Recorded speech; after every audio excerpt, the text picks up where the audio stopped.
In this tutorial, I want to cover how to add sales tax IDs from Portal Pro into QuickBooks. And to do that, you want to come up to the Administration button and then go to Sales Tax IDs. And we'll come into this form here. Now, one of the first ones you want to make sure that they're in your QuickBooks file is down here, the exempt. Go ahead and select that one.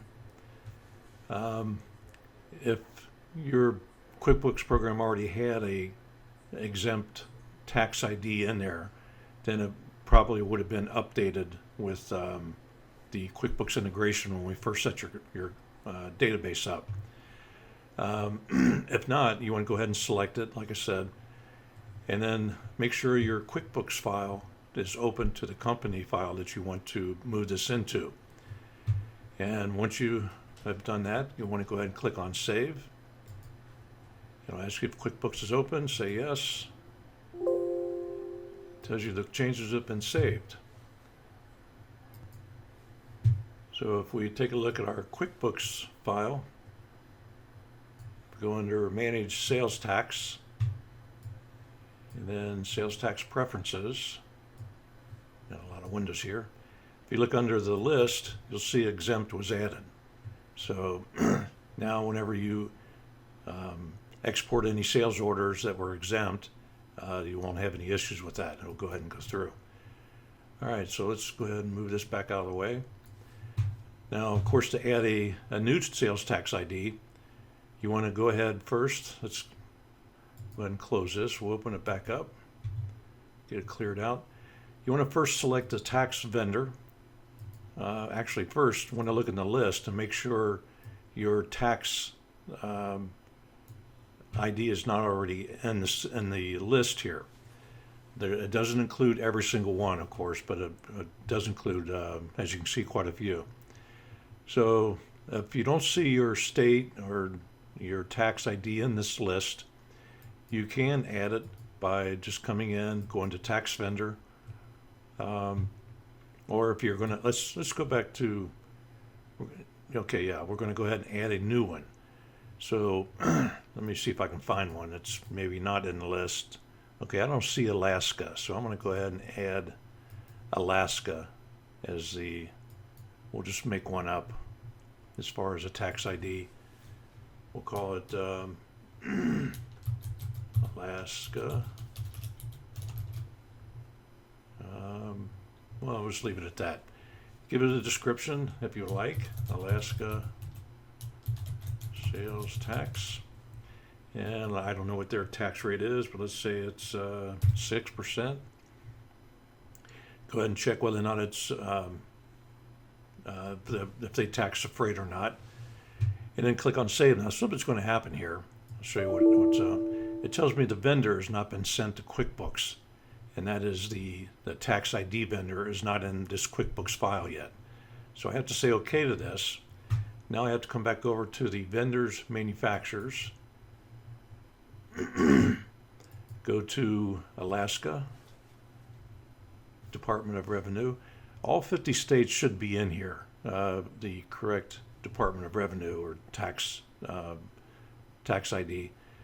So I'm going to go ahead and select Alaska. It's like I said, it has not been added to QuickBooks yet. So if I want, I can put the address or whatever I need in here. Then click Save Vendor. And does the vendor need to be sent to QuickBooks for updates? I say yes. Is QuickBooks open? Yes. So now that vendor, Alabama Department of Revenue, is in QuickBooks. I'll close this form. We'll come back to the sales tax form. Now I'm going to go ahead and close this and reopen it just because I want to make sure it reloads the drop downs correctly. And I want to select Alaska Department of Revenue, the tax ID, Alaska.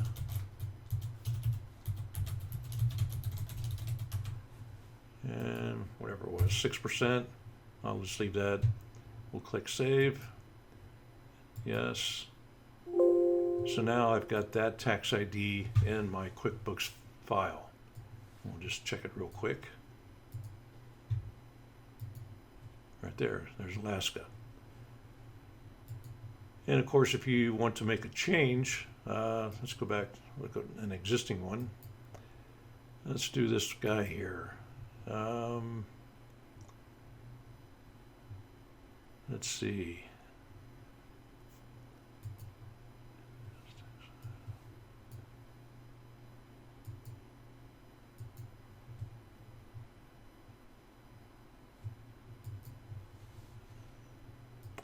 Okay, I'm not real familiar with view sales tax items. Here we go.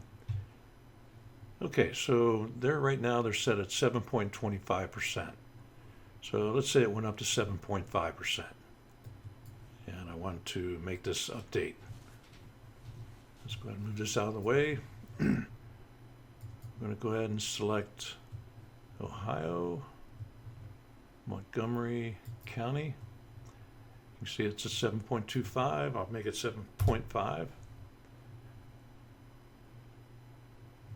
I'll say yes, yes. So now if I come in and check the, you can see right there, Ohio, Montgomery, it updated the sales rate in QuickBooks also to 7.5. So that's how you want to maintain these, keep QuickBooks and Portal Pro synchronized. Always try to make your changes within Portal Pro and then let us send it to QuickBooks, because right now it doesn't work the other way around.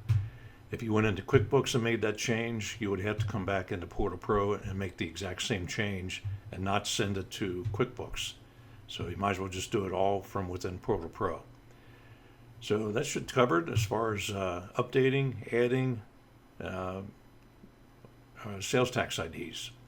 And remember, when you first get QuickBooks, go to your tax ID if it's already in here, and make sure you set it as the default. And that way that'll come up as the default tax ID whenever you do an estimate, sales order, or whatever. All right, that should cover it. Thanks for your time. If you have any questions, please call or email, and we'll be more than happy to help you out. Thanks.